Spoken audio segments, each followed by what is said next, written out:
nanamafy androany ny praiminisitra no sady ministra ny an-tany mahafaly Olivier Solonandrasana ny tokony hidinany vidim-bary nanafarana tany ivelany mialohan'ny fetin'ny Noely. Vidim-bary izay nampikaikaiky ny vahoaka tao anatin'ny volana maromaro ny fiakarany indrindra ireo vary avy eto an-toerana. Ny fanafarana vary avy any ivelany izay efa manodidina ny 10 taona tamin'ny taona ity no anisany vahaolana noraisin'ny mpitondra. Nosoritan'ny praiminisitra fa manara-maso akaiky ny vidim-bary indrindra fa ireo vary nafarana ny fitondrano.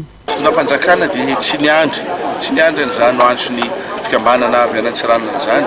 Fa hitanareo ngamba fa mijery vidim-bary eto Antananarivo nareo efa nidina dia nidina ny vidim-bary. Ny vidim-bary vary importé no resako eto fa tsy vary izay nivokarina teto Madagasikara. Ny antony no fantatsika fa tsy ampy nivokatra tamin'ity taona ity noho ny haitany izay nisy tamin'iny voalohan'ny taona iny fa amin'izao fotoana zao efa mitobaka zany ny vary izay nafarana avy any ivelany ary efa midina ny eto Antananarivo ary efa miezaka koa zany ny ministera amin'izao fotoana zao manaparitaka ireo vary ireo ary tokony hidina zany zay moa ny baiko nomeko tany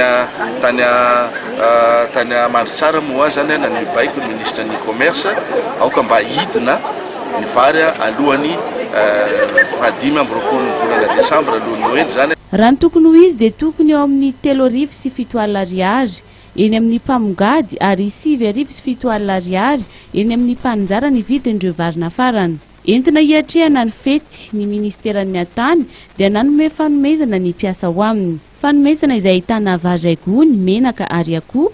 Androany no natolotry ny praiminisitra no sady ministra ny an-tany izany tetsy Anosy.